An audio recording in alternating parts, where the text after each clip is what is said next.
Today Shivang sir is on leave, so I am Dr. Umesh Goyal. I will be taking today's class. We will continue from where he left. I think Monday again I will be taking your class. Then from Tuesday onwards again he will be available. So whatever portion he is taking, we will continue on that. So I think आपको fungi classification वो complete करती हैं, जैसा मेरे को information है. आपने fungi में 4 क्लास पढ़ा होगा: phycomycetes, ascomycetes, basidiomycetes and deuteromycetes. Kingdom fungi खत्म होने के बाद आपको इस चैप्टर में किंगडम प्लांटे दिया हुआ है और किंगडम एनिमिलिया दिया हुआ है, राइट. और उसके बाद आपको कुछ अलग ऑर्गेनिज्म दिए हुए हैं. तो किंगडम प्लांटे सेपरेटली कंप्लीटली आपको चैप्टर 3 में पढ़ना है. तो यहाँ पे उसको पढ़ने का उतना कोई फिलहाल फ़ायदा नहीं. पूरा किंगडम प्लांटे एक सेपरेट चैप्टर है, चैप्टर नंबर 3, और किंगडम एनिमिलिया चैप्टर नंबर 4. तो वहाँ हम उसको डिटेल में कवर करते हुए चलेंगे. यहाँ पे हम सीधा कूदते हैं अगले टॉपिक में. तो यहाँ पे आपको दिया हुआ है वायरस. क्या क्या दिया हुआ है? वायरस. उसके बाद आपको दिया हुआ है विरोइड्स,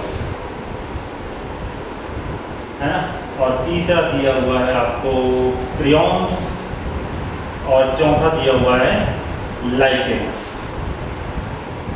ये चारों हमको अलग से हमको पढ़ना है. अब इसमें क्या दिक्कत है? देखो, वायरस क्यों अलग से पढ़ना है इसको समझ रहे हैं. वायरस, विरोइड्स, प्रियॉन्स, लाइकेंस, ये बेटा ए सेलुलर स्ट्रक्चर्स हैं. कैसे हैं? ए सेलुलर. सेल थ्योरी से ये मैच नहीं खाते. सेल थ्योरी को ये सेल थ्योरी का जो आपका सेल थ्योरी पढ़ो, उसका सॉल्व करके सेल्स कैसे मेडअप होते हैं, प्लाज्मा मेम्ब्रेन होता है, सेल वॉल होता है, साइटोप्लाज्म होता है, ऑर्गन्स होते हैं, ये सब जो चीज़ होते हैं, ये सब इसमें ऐसा कुछ नहीं होता. ये ए सेलुलर स्ट्रक्चर्स हैं. तो इनको विटेकर ने कहीं नहीं रखा. 5 किंगडम बनाया, तो 5 किंगडम में ना मोनेरा में, ना फंजाई में, ना प्रोटिस्टा में, एनिमिलिया प्लांटे में इनको कहीं नहीं रखा. इनको कोई प्लेस नहीं मिला. तो इसको अपन क्या करते हैं? अलग से पढ़ते हैं. क्लियर है बात? तो सबसे पहले हम स्टार्ट करेंगे वायरस. वायरस को डिटेल में देखते हैं क्या चीज.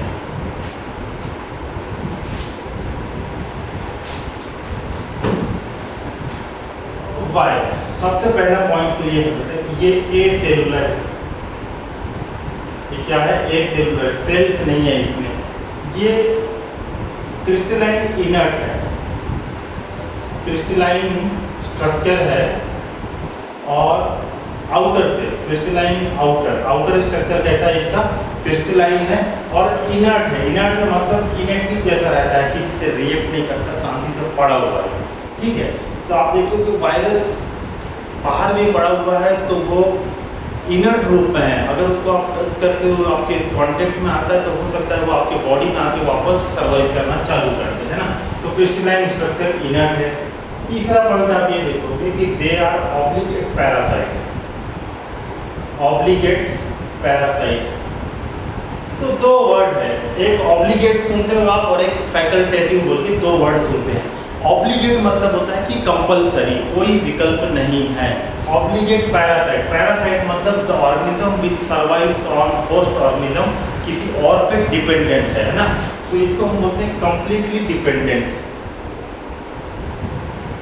अगर होस्ट से बाहर आएगा तो ये सर्वाइव, अपना ग्रोथ नहीं कर सकता है. तो कंप्लीटली होस्ट पे डिपेंडेंट है, किसी ना किसी होस्ट में ही सर्वाइव कर सकता है. तो ऑब्लिगेट पैरासाइट है.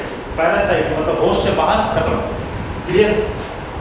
तो कंप्लीटली डिपेंडेंट ऑन होस्ट. ठीक है. उसके बाद हम इसको देखें वायरस का. तो यहाँ पे एक साइंटिस्ट है बेटा, जिसका नाम है डिमित्री इवानोवस्की.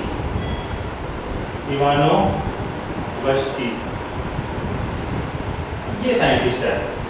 इन्होंने क्या किया? इन्होंने देखा कि टोबैको प्लांट जो होता है, तंबाकू वाला है ना, टोबैको प्लांट जो है, उसमें एक लीफ में मोजाइक डिजीज है. मोजाइक मतलब होता है बेटा चितकबरा के साथ पैचेस में ऐसे धब्बा पत्ती में ऐसा कुछ स्ट्रक्चर दिख रहा है. टोबैको मोजाइक डिजीज है. तो उन्होंने क्या खोजा? उन्होंने एक वायरस खोजा जिसको बोलते हैं TMV. क्या बोलते हैं? TMV, tobacco Mosaic virus. Tobacco Mosaic virus. इन्होंने क्या देखा कि वो जो धब्बा है, तो पहले तो वायरस पता नहीं था, तो इन्होंने क्या किया कि उस प्लांट के पत्ती को लिया, फिर आपको आयुर्वेदिक वाला देखे होगे बोतल एंड पेस्टल, जिसमें वो रगड़ के उसको क्या किए पूरा चूर्ण बना के उसको, उसका जो सॉल्यूशन है अंदर उसको क्या किए किसी लिक्विड में पूरा चूर्ण बना के उससे एक्सट्रैक्ट बना लिए, है ना, एक लिक्विड जैसा पेस्ट बना लिए। उसके बाद उन्होंने एक फिल्टर लिया, फिल्टर बोलने से आप छन्नी समझते हो, वही फिल्टर है। तो छन्नी कैसा लिया, इस बार जो फिल्टर का जो पोर साइज है वो बैक्टीरिया के साइज से छोटा लिया है, ठीक है। तो इस फिल्टर से जब इस पेस्ट को, जो ये पेस्ट बनाया टोबैको लीफ का पेस्ट, है ना, या फिर इसको बोलते हैं एक्सट्रैक्ट, इसके पेस्ट को जब इस फिल्टर से पास किए, फिल्टर, और इस फिल्टर का साइज कैसा है कि बैक्टीरिया के साइज से छोटा है। पोर साइज क्या है, pore size less than bacterial size. तो बैक्टीरिया की साइज से छोटा है, इसका मतलब बैक्टीरिया इस फिल्टर में, अगर इस सॉल्यूशन में, इस एक्सट्रैक्ट में, इस लिक्विड में बैक्टीरिया हुआ तो वो यहीं लटक जाएगा, और आपको नीचे में क्या मिल गया, एक लिक्विड मिल गया, जो पास हो गया वो लिक्विड आपको यहाँ मिल गया। क्लियर। अब इस लिक्विड में, इस लिक्विड को एक नए प्लांट में लगाया, है ना, इसको कौन किया है, बेजरनिक। इन्होंने इतना बताया डिमित्री इवानोव्स्की, टोबैको लीफ में मोज़ाइक डिजीज होता है, जो कि टोबैको मोज़ाइक वायरस से हो रहा है, और वो जो भी पार्टिकल जो भी है वो क्या हो रहा है, बैक्टीरिया से छोटा है, क्योंकि वो बैक्टीरिया से साइज के छोटे फिल्टर से उसको पार करते हैं तो वो फिल्टर होके आ जाता है। तो it is virus is smaller than bacteria. यहाँ पे पॉइंट क्या आ गया, virus is smaller than bacteria, right. उसके बाद एक साइंटिस्ट आ गए M.W. बेजरनिक। ये किसने बताया था, जो भी देखे अपन, ये बताया था डिमित्री इवानोव्स्की। बेजरनिक ने क्या किया, इस लिक्विड को लिया, ठीक है, जो फिल्टर जो आया, इस लिक्विड को लिया और एक हेल्दी लीफ में, जो लीफ को डिजीज नहीं है, टोबैको वाला प्लांट का ही, उसमें जाके उसको लगा दिया। उसको लगाया तो देखा कि वो लीफ भी अब क्या हो गया, डिजीज हो गया, वहाँ पे भी टोबैको मोज़ाइक डिजीज हो गया। तो उसने क्या किया, आपको मैं बताया कि इस लिक्विड को लेके हेल्दी लीफ में लगा दी, और हेल्दी लीफ भी क्या हो गया, डिजीज हो गया। तो उन्होंने बोला कि ये जो लिक्विड है इसको एक नाम दे दिया, कॉन्टेजियम वाइवम फ्लूइडियम। कॉन्टेजियम वाइवम फ्लूइडियम, इसका मतलब ये है कि एक लिक्विड जो फ्लूइड है, इस फ्लूइड में एक वायरस जैसे पार्टिकल्स हैं जो कॉन्टेजियस है, मतलब फैलते हैं। अब इसको ये इसके कांटेक्ट में आने से क्या हो जाता है, वो डिजीज स्प्रेड हो जाता है। तो उसको एक नाम दे दिया कॉन्टेजियम वाइवम फ्लूइडियम। आपको पूछता है ये स्टेटमेंट किसने किया, कॉन्टेजियम वाइवम फ्लूइडियम, तो आंसर क्या हो जाएगा, M.W. बेजरनिक। ठीक है, दूसरा पॉइंट यहाँ पे कंप्लीट हुआ साइंटिस्ट। तीसरा पॉइंट अपन क्या देखे, डिमित्री का स्टेटमेंट देखे, फिर किसका देखे, M.W. बेजरनिक का। उसके बाद एक साइंटिस्ट है W. स्टेनले। स्टेनले ने क्या किया, इसको क्रिस्टलाइज किया, वायरस को क्या कर दिया, क्रिस्टलाइज कर दिया।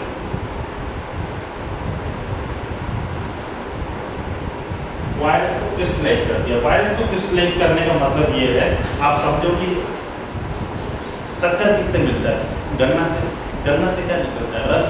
रस को आप ड्राई करोगे तो आपको शुगर का पार्टिकल, क्रिस्टल मिल रहा है, राइट।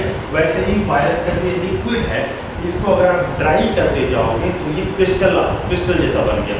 इसी को हम बोल रहे हैं कि वायरस को क्रिस्टलाइज कर दिया। वायरस को क्रिस्टलाइज करने के बाद इन्होंने देखा कि it is made up of protein from outside. Proteins from outside, outside से किससे बना हुआ है, प्रोटीन से बना हुआ है।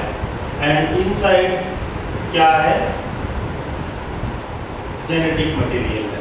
इनसाइड क्या है, genetic material. Of course genetic material क्या होगा, न्यूक्लिक एसिड होगा। ठीक है, कौन कौन सा न्यूक्लिक एसिड होगा ये देखेंगे। तो प्रोटीन्स का बना हुआ है बाहर से, और अंदर से किसका बना हुआ है, जेनेटिक मटेरियल का बना हुआ है। प्रोटीन्स को हम यहाँ पे नाम देते हैं कैप्सिड। प्रोटीन्स का नाम क्या है? कैप्सिड। और कैप्सिड इज ए प्रोटीन का पॉलीमर है, मतलब बहुत सारे पॉलीमर नहीं बोल रहे हैं यहाँ पे, बहुत सारे प्रोटीन का जो स्ट्रक्चर एक साथ प्रोटीन इकट्ठा होकर जो स्ट्रक्चर बनाए हैं उसको हम क्या बोल रहे हैं? कैप्सिड। एक सिंगल प्रोटीन को आप क्या बोलोगे? कैप्सोमियर। कैप्सोमियर ये क्या है? Single protein. ठीक है, आपको एनसीईआरटी में दो डायग्राम दिया होगा, एक हेलिकल जैसा स्ट्रक्चर दिया होगा और एक क्यूबॉइडल जैसा हेक्सागोनल स्ट्रक्चर दिया होगा। एक टीएमवी वायरस है पहला वाला और दूसरा वाला बैक्टीरियोफेज है ना। तो जो ऊपर में जो ग्रीन कलर का जो पार्टिकल्स दिख रहा है तो वो क्या है? सिंगल सिंगल अगर आप बोलोगे तो कैप्सोमियर है, और जो पूरा मल्टीपल पूरा प्रोटीन का लेयर को बोल दो तो क्या बोलोगे? कैप्सिड। ठीक है, तो ये हो गया बात। 3 साइंटिस्ट आप देखें। सबसे पहले तो चलेगा रिवाइज कर लेते हैं। वायरस सर ए सेलुलर होता है, क्रिस्टलाइन स्ट्रक्चर है आउटर से और इनर्ट है। इनर्ट है मतलब शांति, कोई रिएक्शन नहीं, कोई लाइफ नहीं, कोई मेटाबॉलिक एक्टिविटी नहीं करते हैं, इनर्ट रहते हैं। ऑब्लिगेट पैरासाइट है, they are completely dependent upon host, without host they can not survive, they can not grow, they can not multiply. ठीक है, डिमित्री इवानोव्स्की टोबैको लीफ में मोजाइक डिजीज का स्टडी कर रहे थे, तो अलग अलग साइंटिस्ट अलग अलग प्लांट पे स्टडी करते रहते हैं। तो वैसे ही डिमित्री क्या कर रहे थे? टोबैको लीफ में स्टडी कर रहे थे। तो लीफ में स्टडी करते करते वो देखे कि कुछ लीफ ऐसे हैं जिसमें पैचेस है, धब्बा लगा हुआ है कई सारा। तो ये क्यों है उसको जानने के लिए उन्होंने पता किया, तो पता चला कि ये कुछ वायरस है, उसका नाम क्या दिया? Tobacco Mosaic virus. इसको जब इसको इन्होंने फिल्टर करके पास किया, इसके पेस्ट को जो मोटल एंड पेस्टल बनाया, तो ये फिल्टर में पास हो गया। तो उनको बोला कि ये virus are smaller than bacteria, ये स्टेटमेंट इन्होंने दिया। उसके बाद फिर इसी फ्लूइड को किसी हेल्दी लीफ में लगा के बैजर लीफ ने बताया कि ये जो फ्लूइड है ये संक्रमण कर सकता है, कॉन्टीजियस है ना। हेल्दी लीफ भी क्या हो जा रहा है? डिसीज हो जा रहा है। तो इसको हमने बोल दिया, एक स्टेटमेंट दे दिया बैजर लीफ ने कि कॉन्टीजियम वाइवम फ्लूडियम एक्सट्रैक्ट को। ठीक है, तो कॉन्टीजियम मतलब संक्रमण करने वाला, कॉन्टीजियस वाइवम फ्लूडियम फ्लूइड है, राइट। उसके बाद डब्ल्यू स्टेनले ने क्या किया? इसी एक्सट्रैक्ट को वायरस जिसने उसको क्या कर दिया? क्रिस्टलाइज कर दिया। क्रिस्टलाइज किया कौन सा वायरस था? टीएमवी। ठीक है, क्रिस्टलाइज किया तो पता चला कि it is made up of protein from outside, और प्रोटीन को आपने क्या बोला? कैप्सिड। और capsids are made up of capsomere, lot of capsomere together form capsid. और कैप्सिड के अंदर में क्या होगा? जेनेटिक मटेरियल होगा। ठीक है, तो इतना आप एक बार कवर करो। 2 मिनट में रिलैक्स होने के लिए दे रहा हूँ आपको देखने के लिए, फिर उसके बाद आगे बढ़ते हैं।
चलो आगे बढ़ते हैं।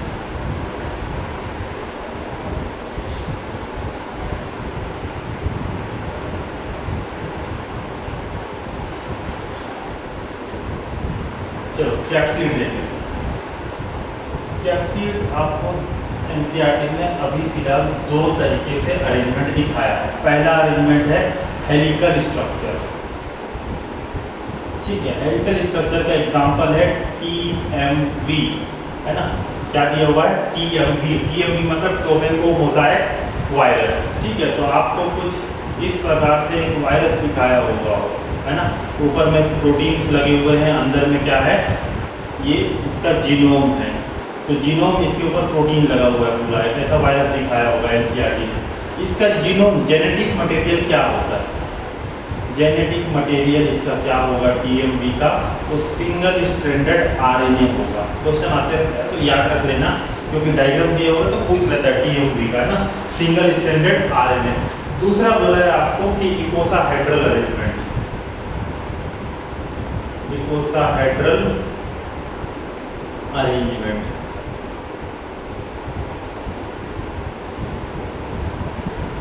ये किसमें देखने को मिलेगा? ये आपको देखने को मिलेगा आपका इसको और क्या बोल सकते हो, और हेक्सागोनल बोल सकते हो।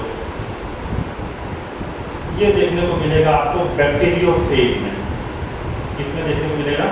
बैक्टीरियोफेज में। What is bacteriophage?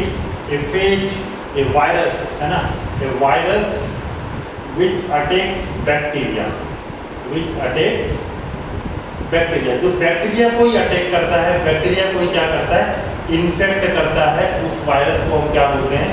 बैक्टीरियोफेज बोलते हैं। तो इसका स्ट्रक्चर कुछ इस प्रकार से दिया होगा,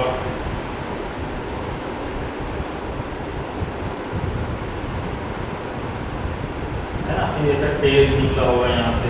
तो इसके अंदर में जीनोम है इसका। ये बाहर में जो दिख रहा है आपको, ये क्या है? कैप्सीड है ना, हेक्सागोनल अरेंजमेंट का।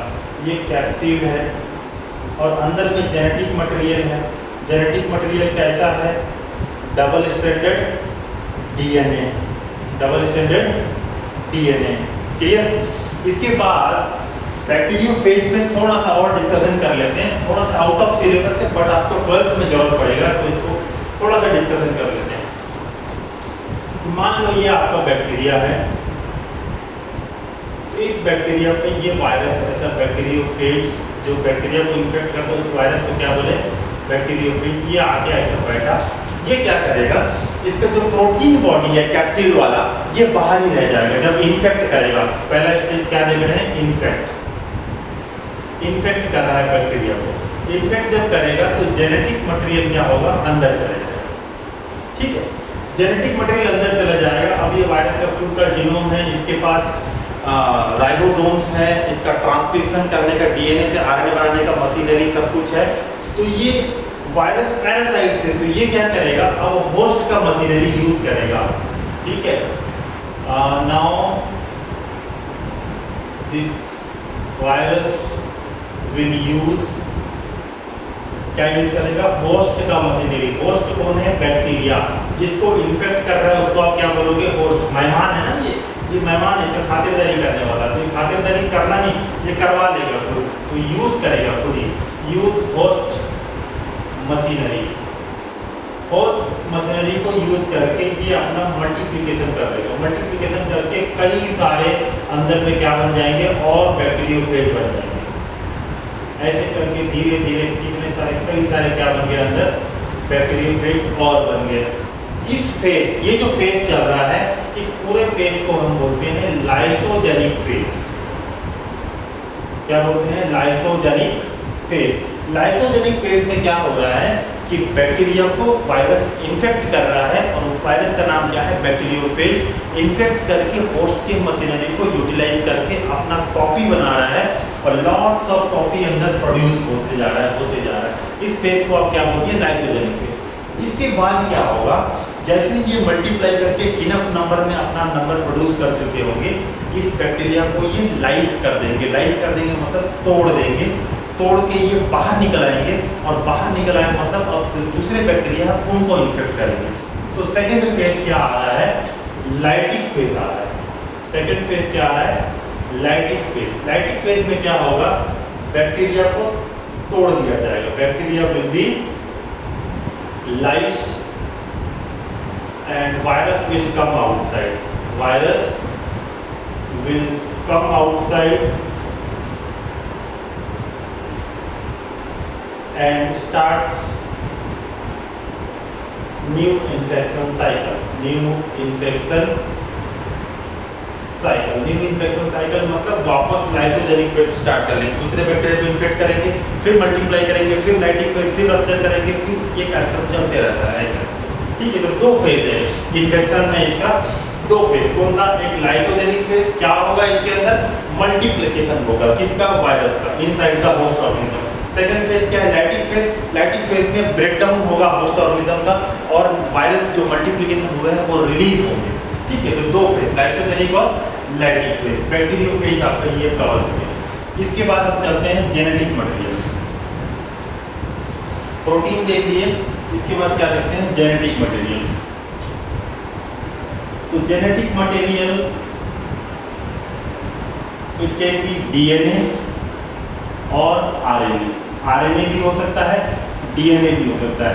आरएनए सिंगल स्ट्रैंडेड आरएनए भी हो सकता है, डबल स्ट्रैंडेड आरएनए भी हो सकता है। डीएनए भी सिंगल स्ट्रैंडेड डीएनए भी हो सकता है, डबल स्ट्रैंडेड डीएनए भी हो सकता है। ठीक है, तो single stranded RNA, double stranded RNA, double stranded DNA, single stranded DNA कुछ भी हो सकता है। किसी भी वायरस में, no virus, both RNA and DNA will not be present in same virus. With both RNA and DNA will not be present on same virus. Same virus में दोनों नहीं होगा, ये पॉइंट को आपको याद रखना। एक एक्सेप्शन है, अपने को जरूरत नहीं है, एनसीईआरटी का स्टेटमेंट यही है, तो उसको अपन याद करके चलेंगे कि दोनों एक साथ नहीं होगा।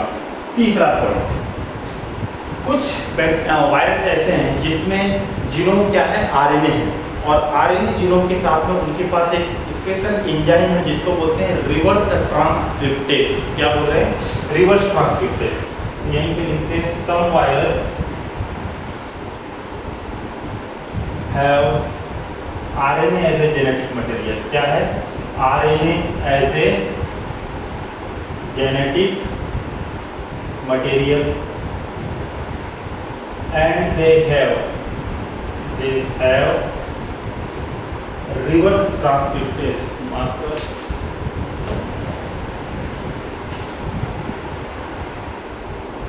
reverse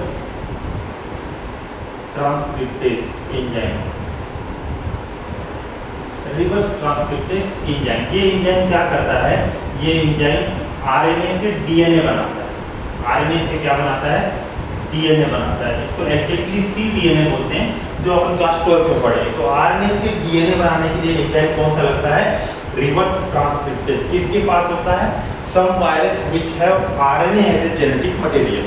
ठीक है, इसका एग्जांपल है, इसी का एग्जांपल यहाँ ऊपर लिख देता हूँ। एग्जांपल है HIV वायरस।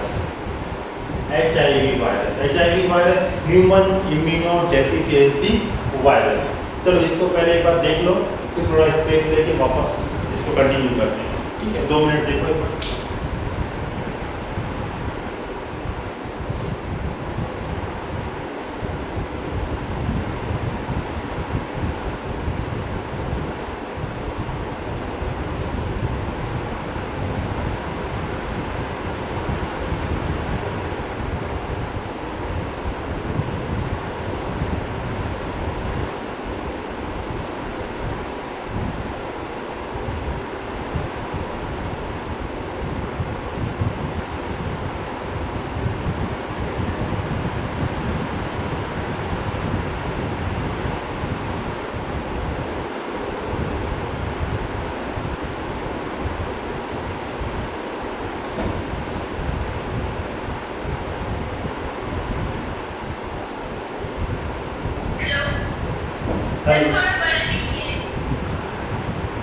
ठीक है, कौन सा स्कूल है?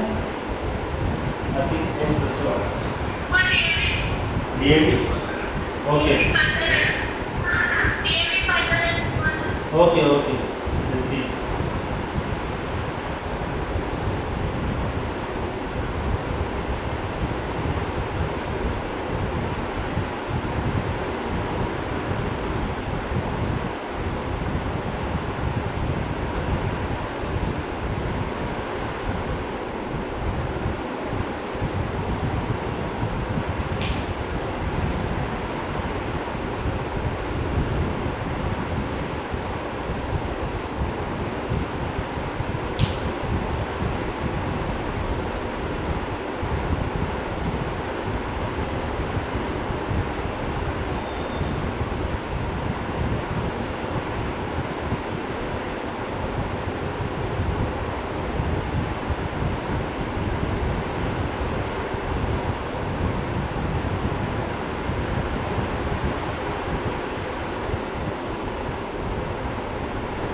आगे चले।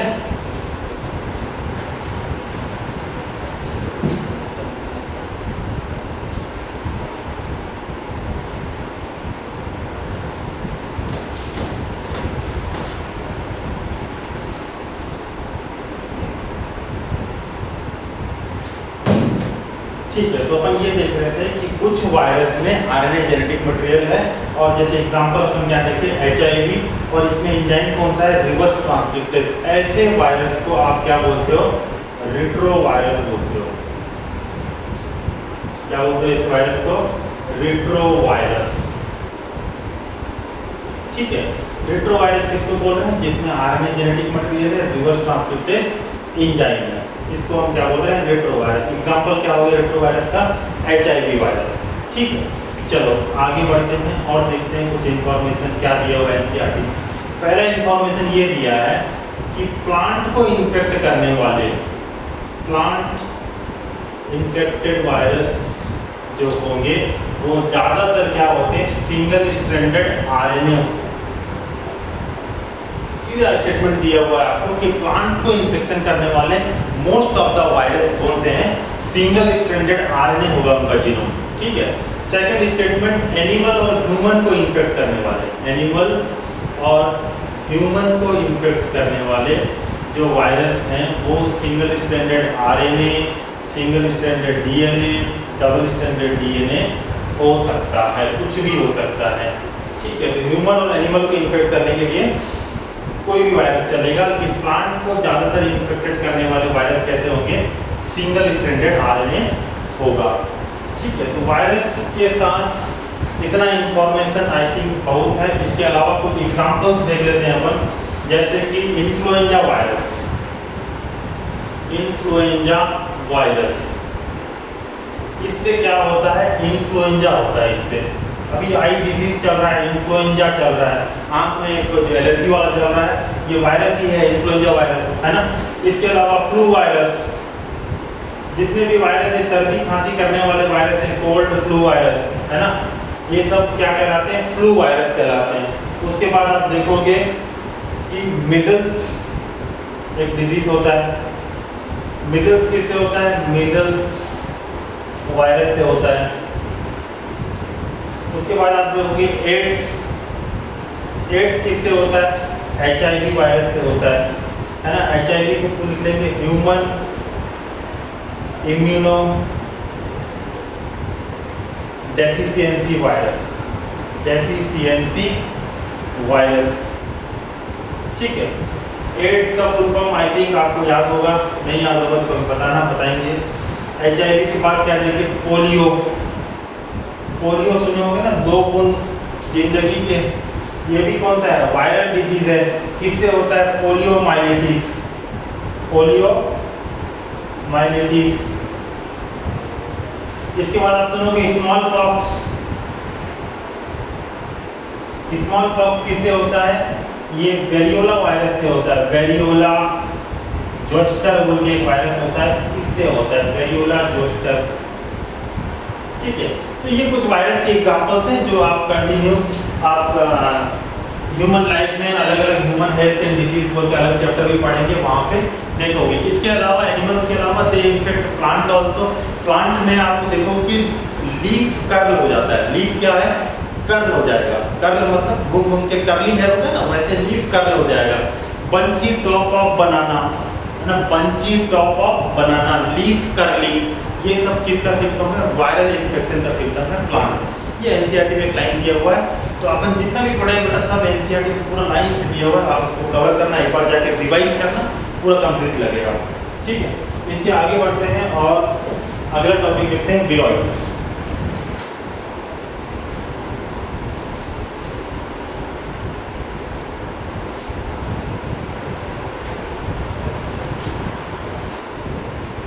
विरोइड्स देखो सिंपल, वायरस देखिए, वायरस में क्या था, प्रोटीन था और न्यूक्लिक एसिड था, तो उसको हम क्या बोलते थे, वायरस को न्यूक्लियो प्रोटीन। क्या बोलते थे उसको, न्यूक्लियो प्रोटीन। ये सब न्यूक्लिक एसिड था और प्रोटीन था, दोनों मिला के क्या बोल दिए, न्यूक्लियो प्रोटीन। वायरॉइड्स, वायरस मतलब ये दो शब्द का मिलके बना हुआ है, ध्यान से समझो। तो दो शब्द का, एक है वायरस और एक है डिवॉइड। डिवाइड मतलब होता है कि कुछ न कुछ नहीं है। वायरस में कुछ नहीं है, उससे क्या बन गया? विरोइड्स। तो वायरस में क्या नहीं है? प्रोटीन नहीं है, नो प्रोटीन्स। यहाँ पे कोई प्रोटीन भी नहीं होगा, सिर्फ क्या होगा? Genetic material. RNA as a infectious agent, RNA infection करेगा, तो RNA as a infectious agent काम करेगा। किसने देखा था ये सबसे पहले? तो टी.ओ. डाइनर, ये साइंटिस्ट थे। इन्होंने देखा कि पोटैटो, ये किस पे स्टडी कर रहे थे? पोटैटो पे। तो पोटैटो आप देखे होंगे मार्केट में कैसा होता है? गोला गोला ही होता है ना। और कुछ कुछ पोटैटो उनको कैसा दिखा कि कुछ पोटैटो ऐसे स्पिंडल शेप का ऐसे ऐसे हो गया है। तो बोले कि ऐसा कैसे हो गया? Majority of the potato round है, ये स्पिंडल शेप का कैसे हो गया? इसको बोले spindle potato, potato spindle tuber disease. इसको जब स्टडी किया उन्होंने तो पता चला कि इट इज विरोइड्स। इसमें सिर्फ आरएनए है, इसमें सिर्फ क्या है? RNA as a infectious agent है और कुछ नहीं, ना प्रोटीन है ना डीएनए है, सिर्फ क्या है? RNA as a infectious agent है। किसने देखा था? टी.ओ. डाइनर। किसमें देखा था? पोटैटो स्पिंडल ट्यूबर डिजीज में देखा था। ठीक है। और एक पॉइंट यहाँ से याद रखो कि नीट पे क्वेश्चन आता है कि जो आरएनए होगा वो लो मॉलिक्यूलर वेट का होगा। RNA will be low molecular weight.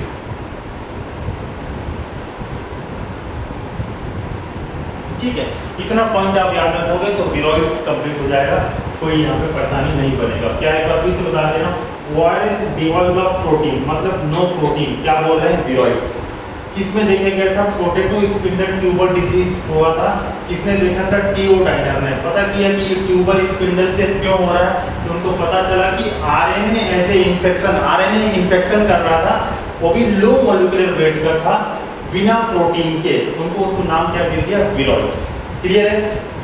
ठीक है, चलो इसको मिटा दूं क्या मैं? चलो इसको मिटा के कुछ जगह ले लेते हैं। ठीक है, इसके बाद क्या है? विरोइड्स के बाद प्रियॉन्स। प्रियॉन्स क्या है? Prions are unfolded proteins. Unfolded proteins.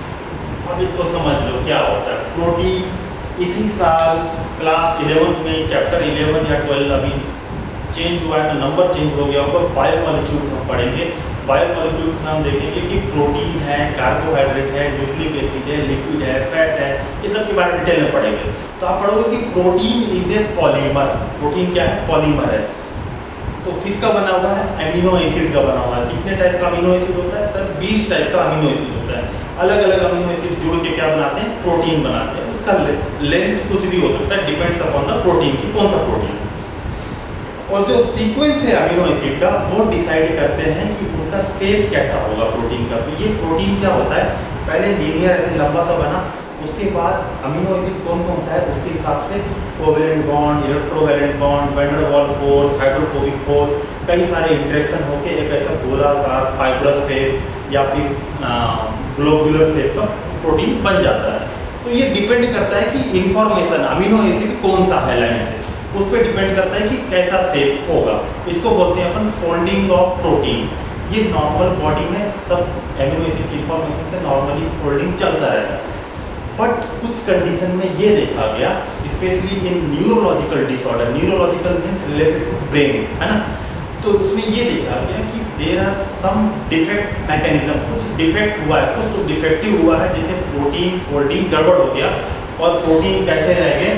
Unfolded रह गए, वो अपना शेप नहीं ले पाए, है ना। जो फोल्डिंग होके शेप लेते हैं, 3D शेप, 3D स्ट्रक्चर लेते हैं, वो शेप नहीं ले पाए। और 3D स्ट्रक्चर जो होता है वो फंक्शनल प्रोटीन होता है, मतलब क्रिया वाला, काम करने वाला प्रोटीन होता है। तो शेप नहीं ले पाएंगे, फोल्ड नहीं होंगे, तो अनफोल्डेड रह जाएंगे और ये कोई काम के भी नहीं है। अब ऐसे अनफोल्डेड प्रोटीन ब्रेन्स में न्यूरॉन्स के बाजू में इकट्ठा हो के क्या बना लेते हैं? पोर्स बना लेते हैं, इकट्ठा हो के पोर्स जैसा बना लेते हैं। ठीक है, इसी को हम बोलते हैं प्रियॉन्स। प्रियॉन्स क्या है? It is unfolded protein. किसमें देखने को मिलेगा हमको? न्यूरोलॉजिकल डिसऑर्डर्स में। किसमें देखने को मिलेगा? न्यूरोलॉजिकल डिसऑर्डर्स में।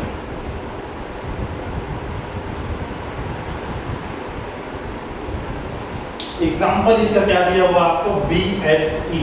BSE, बी मतलब बोविन, है ना, बोवाइन। बोवाइन मतलब कैटल्स, काउ, बफेलो, है ना, जो भी आपको याद आता है सब किस में आ जाएंगे?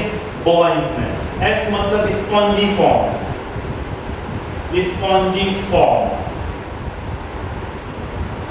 ई मतलब एंसेफेलोपैथी, एंसेफेलोपैथी। ये तीन वर्ड आपको याद रखना, बोवाइन, स्पॉन्जी फॉर्म, एंसेफेलोपैथी। तीनों का मतलब समझ लो। बोवाइन मतलब आप समझ गए, कैटल्स, काउ, बफेलो, हॉर्स, जो भी ये सब क्या है? बोवाइन से। स्पॉन्जी फॉर्म, स्पॉन्ज देखे होगे आप, स्पॉन्ज बर्तन धोने वाला या फिर साफ सफाई करने वाला के साथ दबाने वाला, लेडीज लोग, गर्ल्स लोग क्लीनिंग व्लीनिंग के लिए भी यूज करते हैं ना, वो स्पॉन्ज। दाना दाना होता है ना, छिद्र छिद्र होता है उसमें, पोर्स होते हैं कई सारे, तो वैसा इनसेफेलो। सेफेलो मतलब होता है हेड, है ना, ब्रेन आ गया हेड। हेड में क्या हुआ? ब्रेन में क्या हुआ? पैथी मतलब डिजीज। पैथी मतलब क्या हो गया? डिजीज। तो हेड में ये जो प्रियॉन्स है, अनफोल्डेड प्रोटीन इकट्ठा एक्यूमुलेट होने के कारण क्या हुआ कि स्पॉन्ज जैसा कई सारे छिद्र हो गए वहाँ पे, छिद्र जैसा पोर्स दिखने लग गए, है ना, और स्पॉन्ज जैसा नेचर हो गया। स्पॉन्ज में जैसा पोर्स होता है वैसा नेचर का दिखने लग गया। इसी को हम बोलते हैं बोवाइन स्पॉन्जिफॉर्म एंसेफेलोपैथी। ठीक है, क्लियर? आई बिलीव आपको इतना समझाया हो तो ये याद रहेगा कि क्या चीज है। सेम चीज आपको ह्यूमन में भी देखने को मिलता है। इसी का एक वैरायटी है जो ह्यूमन में देखने को मिलता है, उसका नाम क्या है?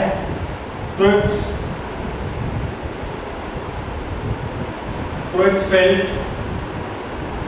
Jacob disease. क्रोट्सफेल्ड जैकब डिजीज, या फिर शॉर्टकट में आप लिख सकते हो CR Jacob disease. CR Jacob disease, ये भी सेम होता है इसी के जैसा, BSE के जैसा, बस कंडीशन क्या है? ये ह्यूमन में होगा। इतना पॉइंट याद रखोगे तो आपका प्रियॉन्स भी क्या हो जाएगा? कंप्लीट। इसके अलावा प्रियॉन्स में आपको कुछ नहीं पूछेगा। चलो लास्ट एक देख लेते हैं, 5 मिनट आप एक बार इसको रिवाइज करो, देख लो, फिर 5 मिनट में अपन लाइकेंस को देख लेंगे, खत्म कर लेंगे।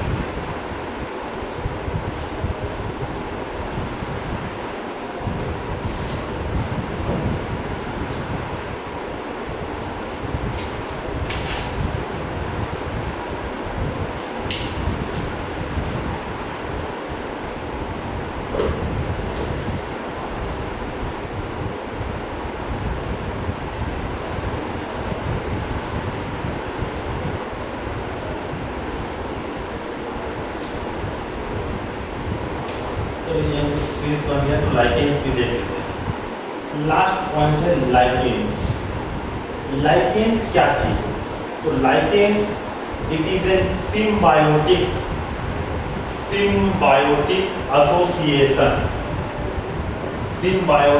Association of algae and fungi. शैवाल और कवक का ये क्या है? सहजीवी एसोसिएशन है अलगी और फंजाई का। ठीक है, तो अलगी और फंजाई इसमें दोनों साथ में रहे। सिम्बायोटिक रिलेशनशिप किसको बोलते हैं? सिम्बायोटिक रिलेशनशिप उसको बोलते हैं जहाँ पे दो ऑर्गेनिज्म टुगेदर आपस में साथ में रह रहे हो और दोनों एक दूसरे को म्यूचुअली बेनिफिट करते हो, उसको हम क्या बोलते हैं? Symbiotic relationship. ऐसे ही रिलेशनशिप एक और आप देखोगे पैरासाइटिक। पैरासाइटिक में क्या होता है? One organism will get benefited, another will get not benefit, will not get benefit. उल्टा उसका, जैसे कि जू लाइस है ना, आपके सर में रह के वो खून चूस रहा है, आपको क्या फायदा है? फायदा उसको है, आपको घाटा हो रहा है, नेगेटिव है ना। तो सिम्बायोटिक में क्या होगा? दोनों पॉजिटिव होंगे, ये भी पॉजिटिव, ये भी पॉजिटिव, दोनों एक दूसरे को हेल्प करेंगे, म्यूचुअली बेनिफिट करेंगे। तो कौन क्या करेगा सर? अलगी क्या करेगा? अलगी आप अगले प्लांट किंगडम में इसको पढ़ोगे तो आप देखोगे इनके पास क्लोरोफिल है, तो ये फोटोसिंथेटिक है। फोटोसिंथेटिक है तो ये क्या करेंगे? फूड बनाएंगे और फूड बना के फंजाई जो कि हेट्रोट्रॉपिक है, सेप्रोट्रॉपिक है, इसको फूड प्रोवाइड करेंगे। तो अलगी ने अपना काम कर दिया। बदले में फंजाई क्या करेगा, फंजाई हेट्रोट्रॉपिक है तो ये पहला बात तो ये शेल्टर प्रोवाइड करेगा, यहाँ लिख लेते हैं फंजाई के बारे में, शेल्टर प्रोवाइड करेगा, रहने के लिए जगह देगा पहले कि यहाँ आके ग्रो हो जाओ, प्रोटेक्शन देगा और मिनरल्स एंड वाटर एब्जॉर्ब करके देगा। मिनरल्स एंड वाटर एब्जॉर्ब करके किसको देगा, अलगी को देगा। क्लियर है? दोनों अलगी क्या कर रहा है, फोटोसिंथेटिक या फूड प्रोवाइड कर रहा है, बदले में फंजाई क्या कर रहा है, इसको शेल्टर, प्रोटेक्शन और मिनरल्स एंड वाटर सॉइल से एब्जॉर्ब करके किसको दे रहा है, अलगी को। ठीक है, क्लियर? तो ये अलगी और फंजाई का एसोसिएशन हो गया, सिम्बायोटिक एसोसिएशन। और एक चीज यहाँ देखो, एक वर्ड, दो वर्ड दिया होगा आपको, एक फाइकोबायोन और माइकोबायोन। ठीक है, उसको देख लेते हैं क्या चीज़ है।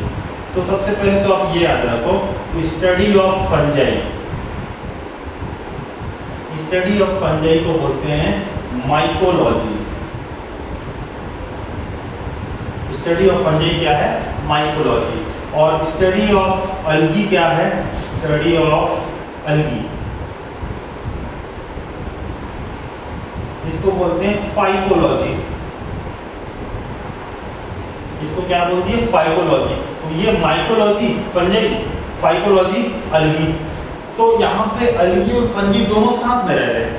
तो दोनों में अगर आप इसको देखोगे कि भाई अलगी वाले पार्ट को एक नाम दे देते हैं, तो क्या नाम दे दोगे, फाइकोबायट। क्या नाम दे दोगे, अलगी पार्ट इन लाइकेन, इसको क्या बोलती है, फाइकोबायोन। तो आपको ये समझ में आया कि आप ठीक है, स्टडी ऑफ अलगी फाइकोलॉजी बोलते हैं, तो अलगी पे लोग क्या नाम देती है, फाइकोबायोन नाम देती है। वैसे ही फंजाई पार्ट को आप क्या बोल दोगे, माइकोबायोन। ये दो वर्ड आपको दिया हुआ है, दोनों को भी आपको ये यहाँ पे समझा दिए कि कहाँ से ये वर्ड लिया गया है ना। अलगी के स्टडी को फाइकोलॉजी और फंजी को माइकोलॉजी, तो वहीं से बना है फाइकोबायोन और माइकोबायोन। और इसके बाद last point, lichens are good indicator of pollution. Lichens are good indicator of pollution. तो लाइकेन्स, जहाँ पॉल्यूशन ज़्यादा होगा वहाँ पे लाइकेन्स ग्रो नहीं कर पाते हैं। क्लियर बात है, lichens are good indicator of pollution, means where pollution is more, जहाँ ज़्यादा पॉल्यूशन होगा वहाँ पे लाइकेन्स ग्रो नहीं करेंगे। तो इसी पे आपको एक क्वेश्चन है कि सपोज मैं आज दंतेवाड़ा में पूरा सर्वे किया, पता चला है कि कहाँ पे कितना लाइकेन्स है। कल मैं रायपुर गया, वहाँ एक सर्वे किया, वहाँ से 4-5 दिन सर्वे के बाद पता चला कि कितना लाइकेन्स है। फिर मैं आपको बता रहा हूँ कि रायपुर में लाइकेन्स कम है, दंतेवाड़ा में लाइकेन्स मेरे को ज़्यादा मिला। तो इससे आपको क्या पता चलता है कि पॉल्यूशन कम कहाँ है और पॉल्यूशन ज़्यादा कहाँ है। लास्ट यही, बस माइक ऑन करके आंसर कर सकते हो। ठीक है, कोई भी स्कूल से माइक ऑन करके आंसर कर लो इसको, फिर क्लास खत्म कर रहे हैं। क्वेश्चन फिर से बोल दे रहा हूँ, lichens are good indicator of pollution. तो यहाँ से आपको एक क्वेश्चन बनाए कि भाई at one place lichen number is less, suppose Dantewada है, another place when it was survey was done the lichen number was more in number, Raipur में नहीं, दंतेवाड़ा में ज़्यादा है, रायपुर में कम है, तो ज़्यादा पॉल्यूटेड सिटी कौन सा है, ये क्वेश्चन।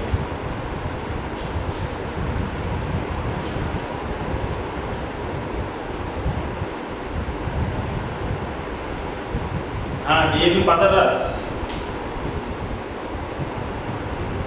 छोटा सा आंसर है।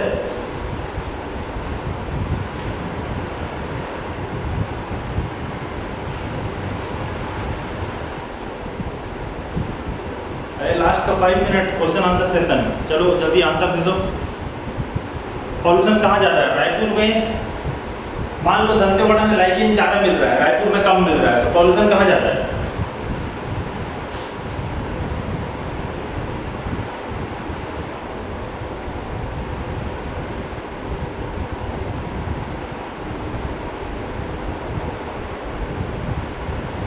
नो नो बडी, समझ में नहीं आया कि डर लग रहा है बताने में?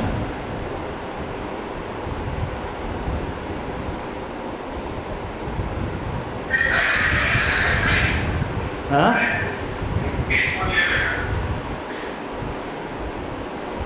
क्या बता रहे हो बेटा? चलो ठीक है, अब मैं समझ गया। आप अपने मन में अंदर अंदर बता रहे हो कि सर रायपुर में पॉल्यूशन ज़्यादा है क्योंकि वहाँ पे लाइकेन कम है। ठीक है, ये क्वेश्चन बना के ऐसे घुमा फिरा के लंबा चौड़ा क्वेश्चन बना के देता है, उसका शॉर्टकट आंसर होता है कि लाइकेन जहाँ पे कम है वहाँ पे पॉल्यूशन ज़्यादा है। ठीक है, तो ये आपका chapter, second chapter biological classification, last में ये पूरा प्रियॉन्स के साथ में लाइकेन्स कवर करके कंप्लीट हो गया। मंडे हम स्टार्ट करेंगे बेटा प्लांट किंगडम। ठीक है, प्लांट किंगडम स्टार्ट करेंगे, वहाँ पे देखेंगे अलगी, उसके बाद फिर ब्रायोफाइटा, फिर टेरिडोफाइटा, जिम्नोस्पर्म, एंजियोस्पर्म, ये पूरा पांचों क्लास हम देखेंगे प्लांट किंगडम में, अलगी से स्टार्ट करेंगे। ठीक है, चलो फिर thank you, let's meet on best of luck for your test, I think you have a test, so let's meet on Monday. Thank you.